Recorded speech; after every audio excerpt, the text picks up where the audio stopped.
As I ring the bowl this morning, allow the sound to resonate around and through you. Take a deep breath, relax, and be at peace.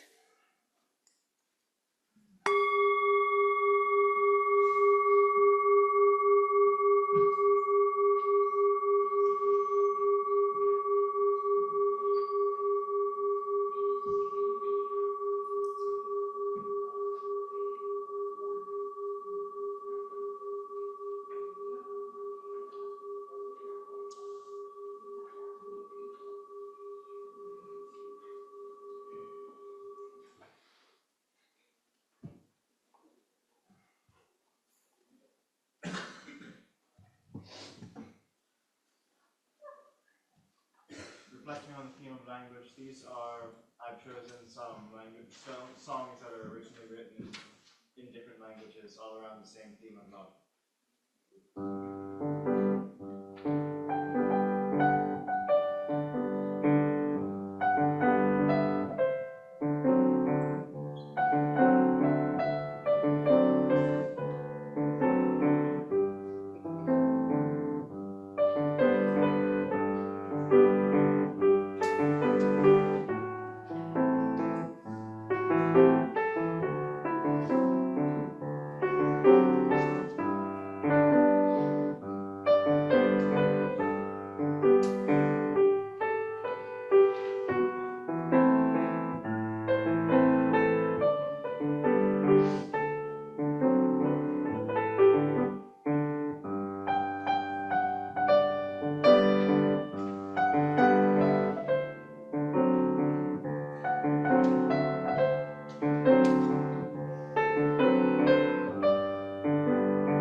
Thank you, Michael. Well, good morning and welcome, members, friends, visitors, and those of you who may be joining us on Zoom this morning to the Unitarian Universalists of the Chester River. We are an intentional community gathering around our mission to support each other's individual spiritual journeys and to inspire, inform, and support all who seek a more equal and just community. And we're pleased to have all of you here this morning. I'm Nancy Holland, your service leader this morning, and I'm pleased to welcome our guest speaker this morning, Dr. Adris Harrell, who is a member of First Unitarian Church of Wilmington, and she and her husband David are joining us this morning, and we welcome you both. As we all know, being a Unitarian church, Adris wears a lot of different hats. She's worked with children and youth, religious education. She's taught OWL. She's a worship associate. Her original degree was majoring in Spanish and psychology from Wellesley with a PhD in school psychology from Temple. And she currently works as a school psychologist with the Red Clay Consolidated School District up in Newcastle County. So we welcome you today. It's also very interesting that Adris received an award for one of her sermons, not the one I asked her to give today, but from the Unitarian Universalist Association. So she's an expert speaker. And this morning, her sermon title is A Love Letter to Language. And as always, we have Michael at the piano, Deb Reed in the back on our tech team, and John's going to help out this morning too. And the other volunteers as noted in your order of service, without which these Sunday services would not happen. I don't really have any announcements. There's some in your order of service. Coffee hosts and greeters are always welcome, and potluck hosts, please sign up in the lobby. And now Idris is going to help me light the chalice. I will speak the words.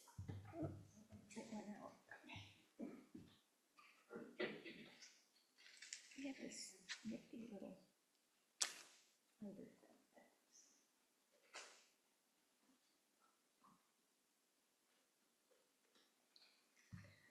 words are in your order of service.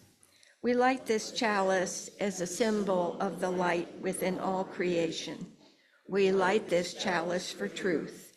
May the search for truth be with us always. We light this chalice for love. May the love for others be strong in our hearts. And now please rise in body or spirit for our first hymn in the Teal hymnal, number 1008, When Our Heart is in a Holy Place.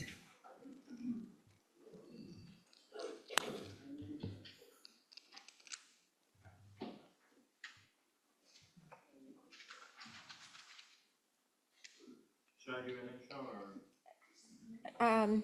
Just a quick, yeah. When our heart is in a holy place, when our heart is in a holy place, we are blessed with love and amazing grace. When our heart is in a holy place, when we trust the wisdom in each of us, every color, every green and kind, and we see the faces in each other's eyes. When our heart is in a holy place, when our heart is in a holy place, when our heart is in a holy place, we are blessed with love and amazing grace. When our heart is in a holy place, when we tell the story that deep inside, and we listen with a loving mind, and we sing our voices in each other's words. When our heart is in a holy place, when our heart is in a holy place, when our heart is in a holy place, we are blessed with love and amazing grace. When our heart is in a holy place, when we fill the silence of sacred space, and the God of our heart burns within, and we feel the power of each other's faith. When our heart is in a holy place, when our heart is in a holy place, when our heart is in a holy place, we are blessed with love and amazing grace. When our heart is in a holy place, when our heart is in a holy place. And now I'll invite Idris to the podium for opening words.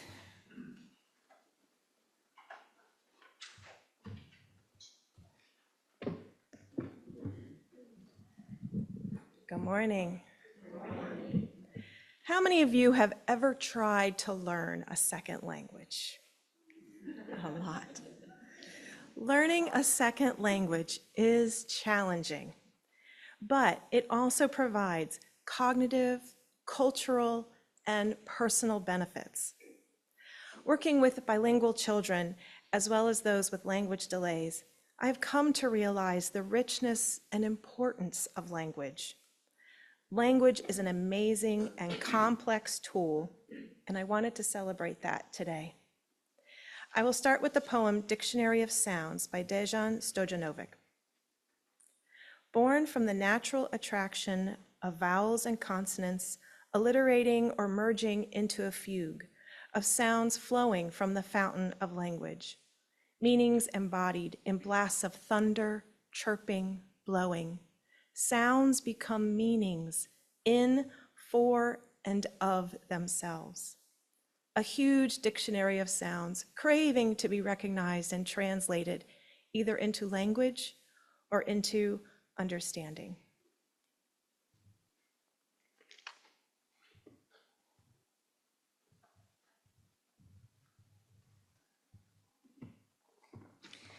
And I have a responsive reading this morning. I will read the first part and the response. It's not in your order of service or in a hymnal.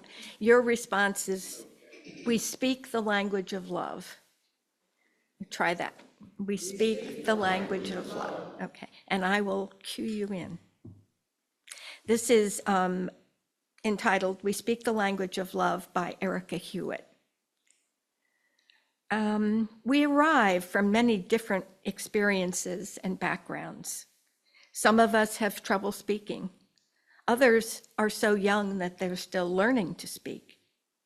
Some of us speak English as a second language, and others of us can speak several foreign languages. All of us share this in common.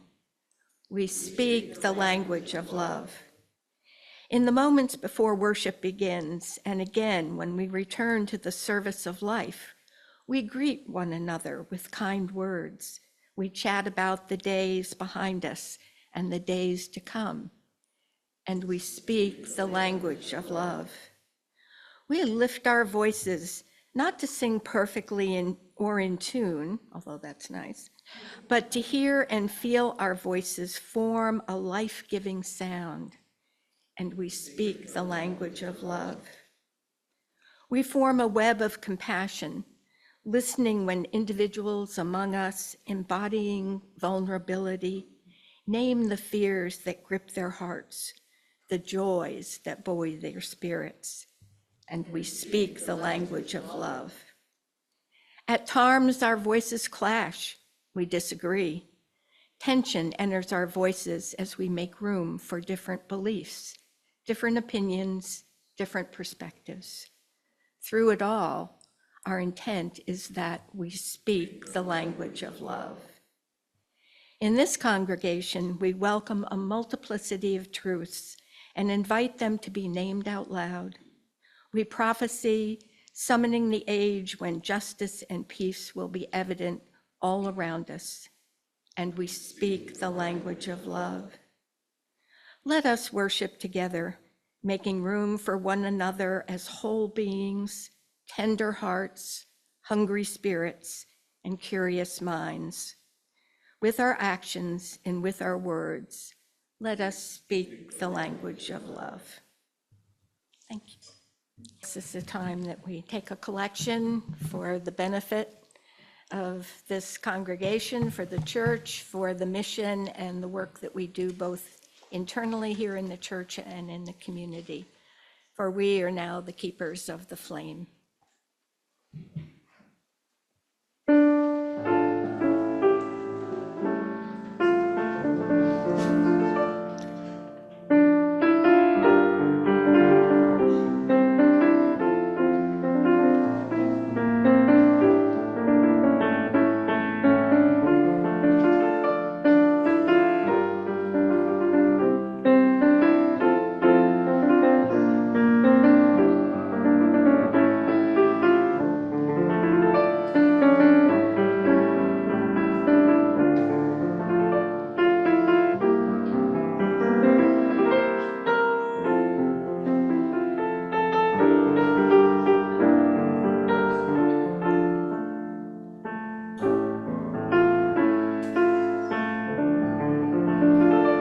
The autumn leaves drift by the window, the autumn leaves all red and gold.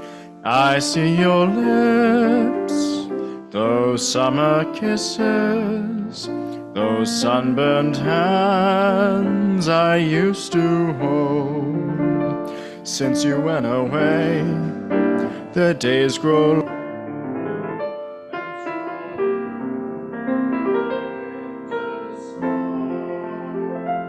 But I miss you most of all, my darling. When autumn leaves start to fall, cette chanson me rassure.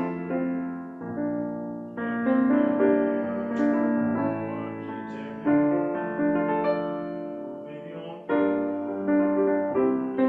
ensemble. Toi qui m'aimais, moi qui t'aimais. Mais la vie c'est pas ce qui s'est fait.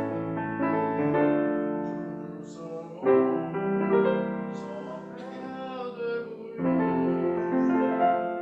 Et la mer efface la sable. Mais pas des amants, des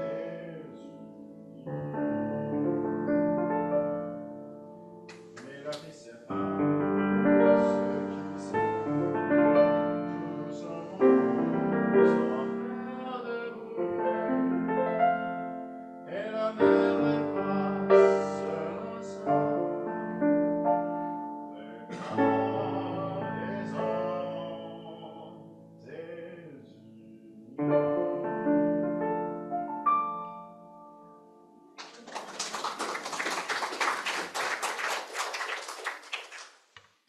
And now Adris will share a reading and her sermon with us.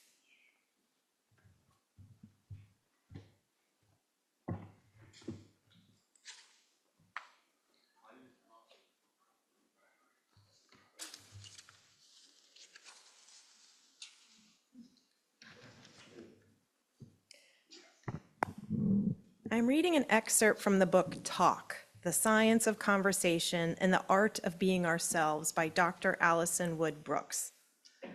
On the wall are shown pairs of lines with each pair meeting and separating at different points. Each pair is labeled with a different relationship. For example, best friend childhood, and this has the lines together at the left point and then gradually separating as they go to the right. Best friend university has the lines apart on the left and gradually becoming closer together towards the right. Other pairs are labeled as sibling, parent, first love, friend with benefits, someone you met at the wrong time then re-met at the right one night stand, therapist, and dog.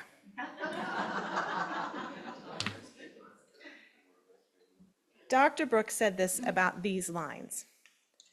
Every relationship you've had with every person you've ever known has a shape that formed over time, a trajectory. The New Yorker cartoonist, writer, and columnist Olivia de Ricat captures the idea of relationship trajectories over time with what she calls closeness lines. Imagine two strings that start at hello and stretch to the end of your lifetime. There is a unique string for every person you encounter in the world. I find her closeness lines poignant and thought-provoking, but I am more interested in what you don't see on de Ricat's closeness lines. Where on those silent stretches of string are the knots, the points in time and space where we converge for a moment of talk with a sibling, first love, parent, best friend from childhood, and so on. Our conversations are like itty-bitty knots spread out along the way, whether randomly or at regular intervals, close together or far apart. We may or may not even remember which conversations kept our closeness lines in touch, which ones pulled them closer, and which ones sent them hurtling asunder. Our closeness lines wobble and drift apart for many reasons. We move on or we move away. Life pulls us in different directions. Perhaps the closeness was contingent on a particular moment in time. Our lives have different seasons, and the people in them change along with them. Sometimes, though, a disagreement or difference can send us hurtling away from each other, causing an abrupt and unwelcome weather event in our lives. Following a rift, the passage of time can bring closeness lines back together, especially for people who are bound by obligatory exposure to each other, like some work colleagues or family members. But the passage of time isn't always enough or optimal. Sometimes conversation is required to diagnose what went wrong and to try to fix it.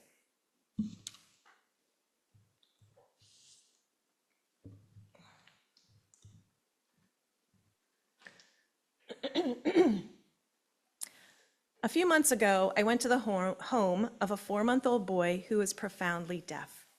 His father and older sister are also deaf and communicate with American Sign Language, or ASL. And his mother, who is hearing, speaks Spanish, though she uses some signs with her deaf family members. During my visit, the baby lay in a swing, very alert, and I began talking to him in Spanish, smiling and making animated facial expressions. Hola, ¿cómo estás? Qué lindo. He watched me and smiled, but then I signed. How are you? Good? So cute. And his eyes lit up. He waved his arms and kicked his legs and made little cooing noises. He got so excited when I signed to him.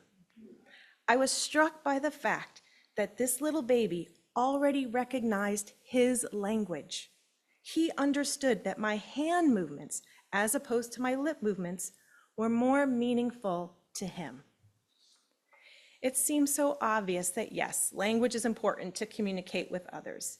We use language to exchange ideas and report on events through speeches, articles, science journals, newspapers, and books. And we use language to convey emotions, stories, and concepts as art through poetry, novels, scripts, and songs. But I feel that, at least in our country, language is undervalued as a tool for community and connection. This has helped lead us to become more isolated as a country and amongst ourselves, resulting in a loss of community, in polarization, and declining mental health. In the US, most students are only required to take 2 years of a foreign language to graduate high school. In contrast, over 20 countries in the European Union require 9 years of language. Many colleges in the US are closing language departments because fewer students are studying a foreign language. Some might argue that so many people around the world speak English that it's not necessary to learn another language. But language is not just about words. It is also about culture and deeper access to the culture and to the person. This is important for international relations, but it is also a personal benefit as we become exposed to new, different, and beautiful ideas or ways of being. By understanding another language, we will experience the full person and culture when someone from that culture is able to express themselves to us in their first language. When a person speaks in their first language, they have a wider vocabulary, less cognitive demand to understand and express themselves, and they're able to communicate in a way that feels more natural to them. We get to see more of the person when they speak in their first language. Speaking another language opens up more and various rich experiences to us, helping to create a psychologically rich life, which is characterized by a variety of experiences and friendships and taking on new perspectives. Christina Trishina is a polyglot, meaning she speaks multiple languages, and she wrote in her blog, "You can think of it like looking through a kaleidoscope. If you only speak 1 or 2 languages, you see only 1 or 2 of the many colors, like seeing a black and white movie. But a polyglot sees more colors and shades, giving them a gorgeous and tonal view of the world." Being a speaker and reader of Spanish, there was so much more of Spain available to me when I spent a semester there in the early 1990s. I became friends with people who did not speak English, and more than just a tour giving highlights on the history of bullfighting and attending a bullfight, for example, an older gentleman shared with me his passion for bullfights and why in Spain it is considered to be an art and not a sport. I spoke with a younger woman who expressed frustration with aspects of the traditional culture and advocated to eliminate bullfighting in Spain. I was able to read the monthly fan magazines about the famous bullfighters and the different family lines of the bulls.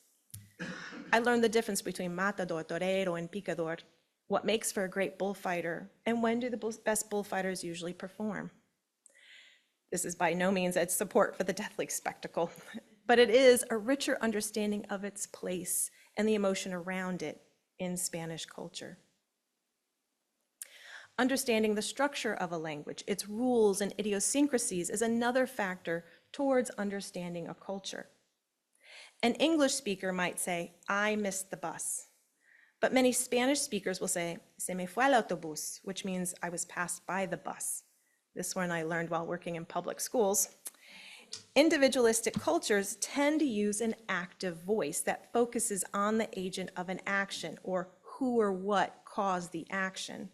Whereas in more collective cultures, the agent is not emphasized and a passive voice is more often used. Cognitive scientist Leah Boroditsky found in her research that certain characteristics of languages, such as active versus passive voice, can predict to a degree how a person will remember or interpret a situation, like thinking that something is strong versus beautiful, or who caused an event to happen. This is part of appreciating the different tones of the world that Christina Trushina mentioned. Language is not only a reflection of that culture's current values, but also its history.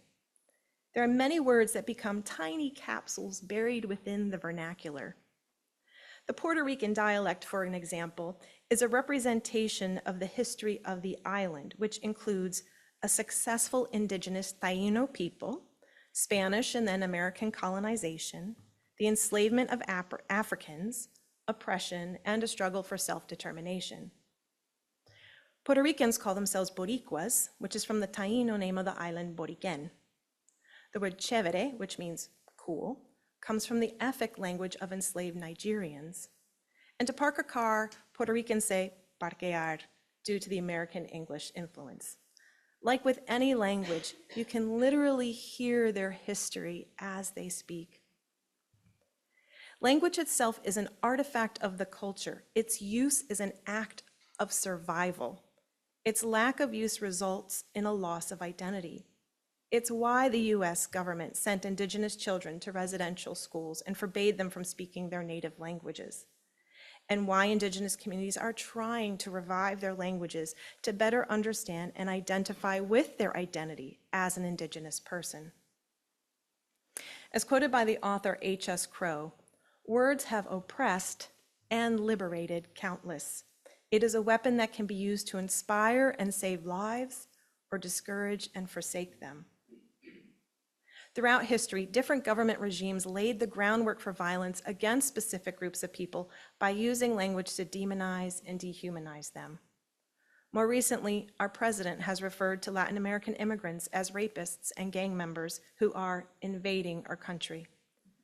By making the group less than us, it becomes easier for us to look the other way when the targeted group is being persecuted by our government.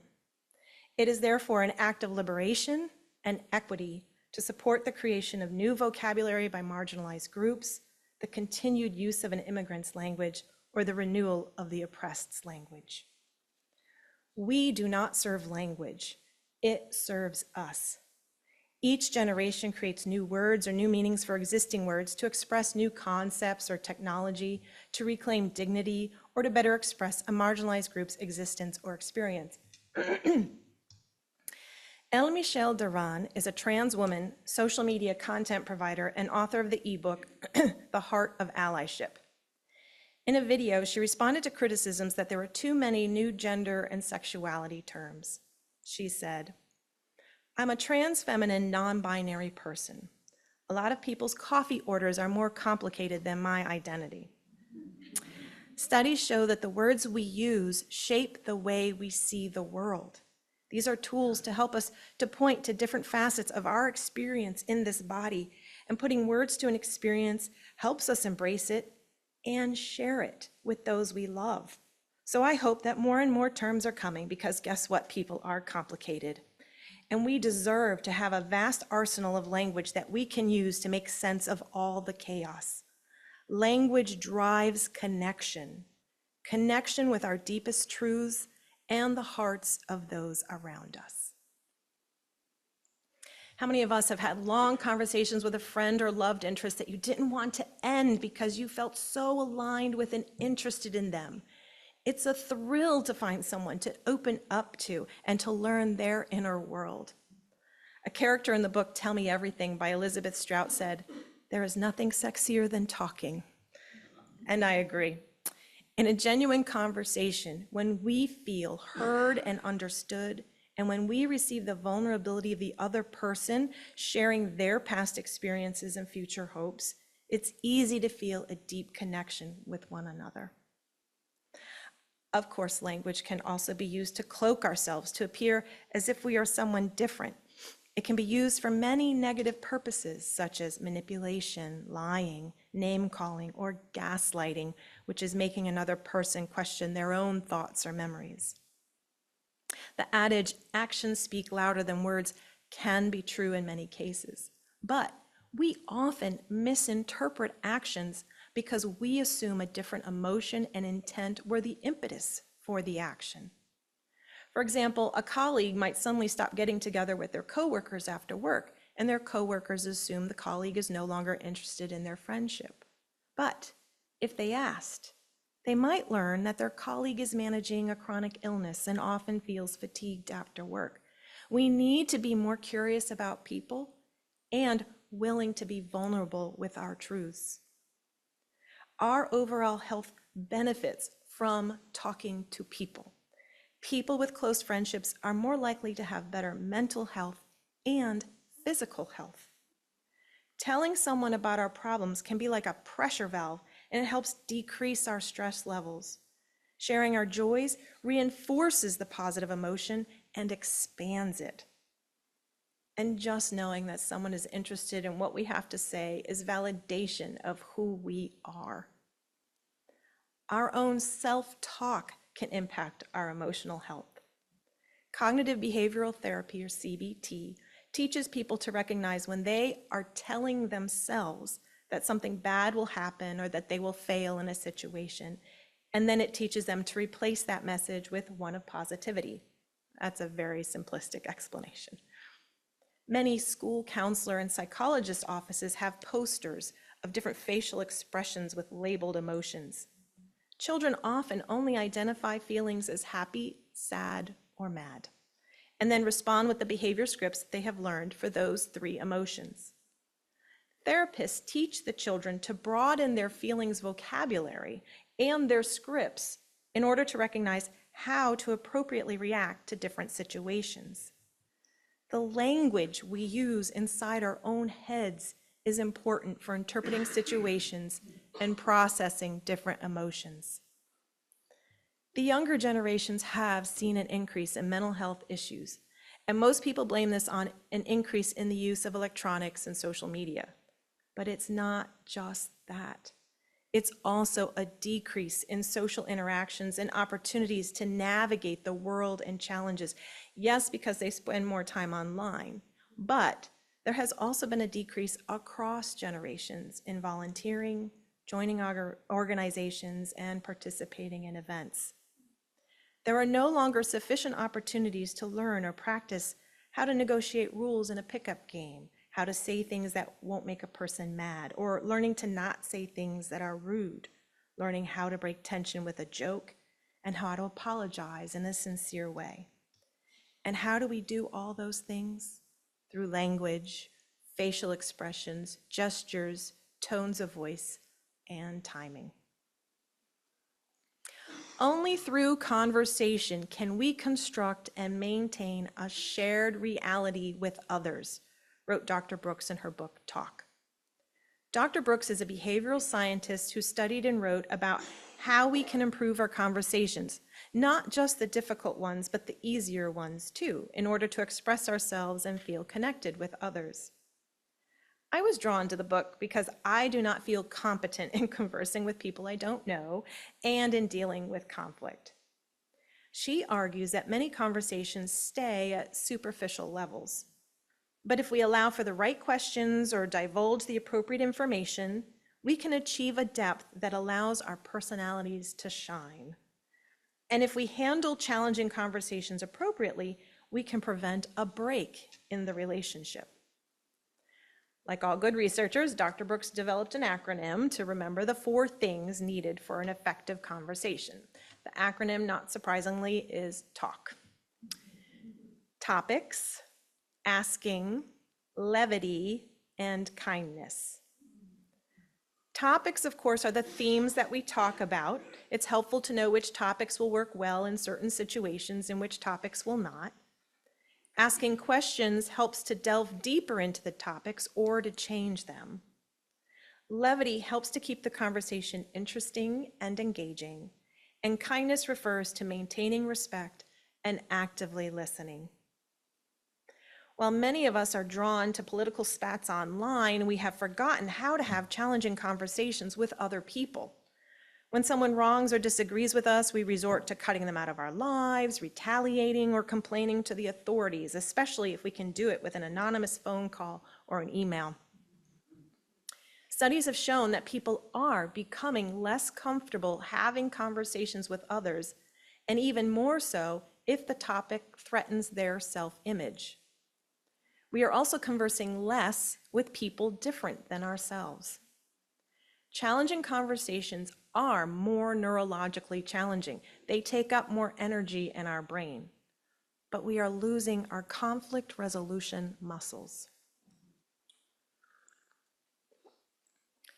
Studies have also found that people do not change their minds about deeply held beliefs through arguments and facts.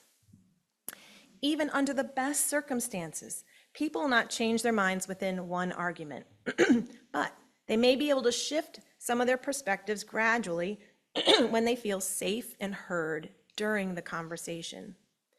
It's why we need to stay engaged, not block the person after the first argument.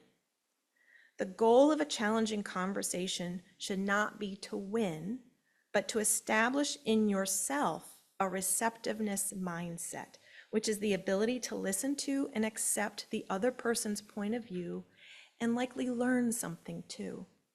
This is because we usually overestimate the other person's stubbornness in their viewpoint, which then makes us more stubborn in ours.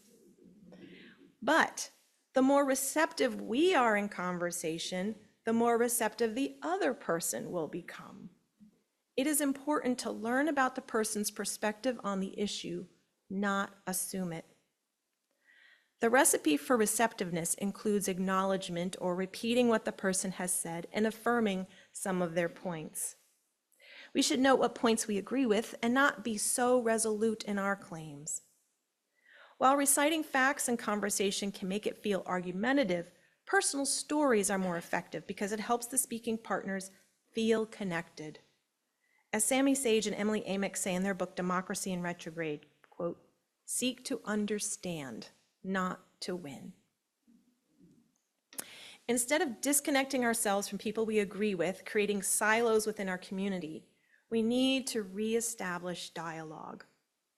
A study of door-to-door canvassing in South Florida in 2016 found that people who had 10-minute conversations about transgender rights continued to show more support for transgender rights 3 months after the conversation, even while seeing political attack ads on TV.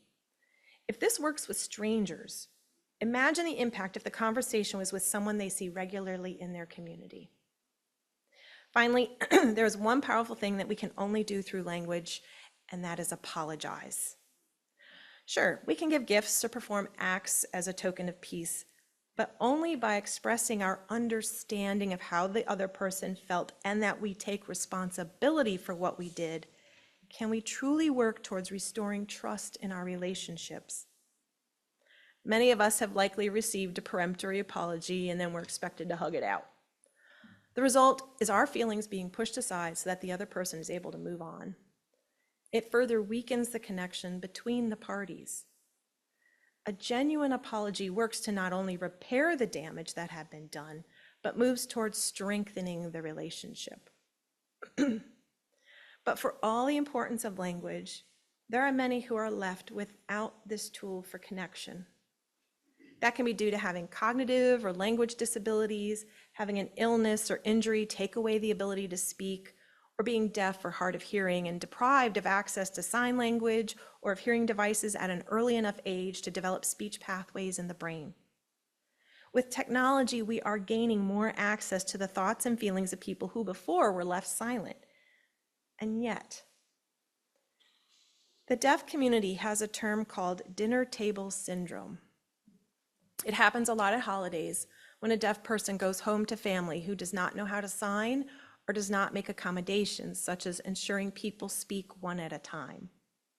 The deaf family member, despite being surrounded by people who love them, feels isolated because there is no access to a mutual language. The 4-month-old boy I visited already recognized the importance of language access.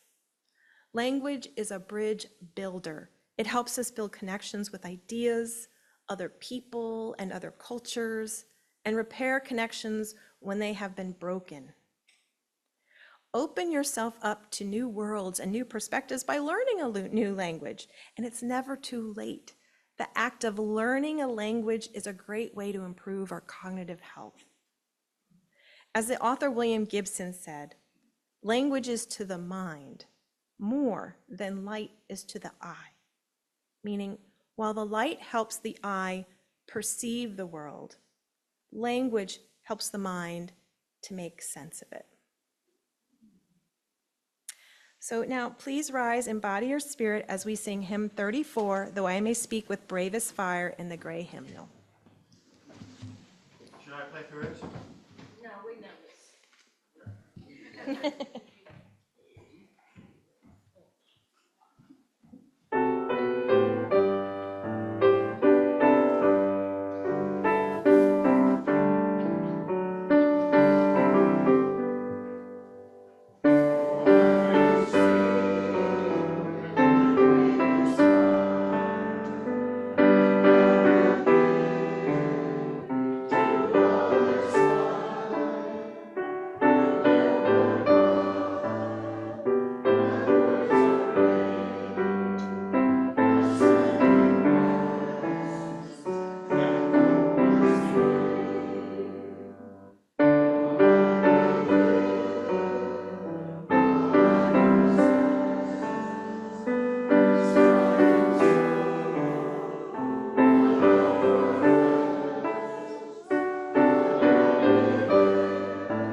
They have like 50 words for snow. That's one of the Eskimo languages, yeah. Yeah, yeah. So, Greenlandic, yeah. probably. Maybe, yeah, yeah.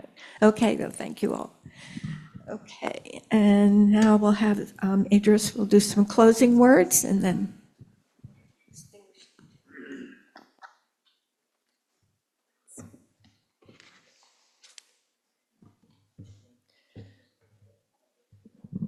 The closing words are again from Dr. Brooks' book, Talk. Remember Olivia de Ricat's closeness lines, tracing the trajectories of our relationships. What if we think of our closeness lines and the conversation knots spread out along them instead as a string of lights? Irving Goffman once said that conversation is the spark, not the more obvious kinds of love, that lights up the world.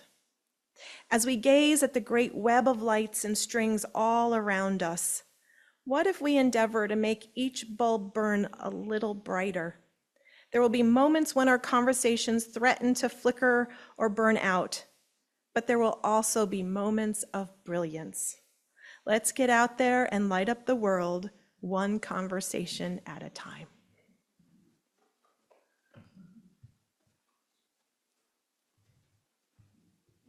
And now we'll extinguish the chalice. Words are in your order of service. We extinguish this flame, but not the light of truth, the warmth of community, or the fire of commitment. These we carry in our hearts until we meet again.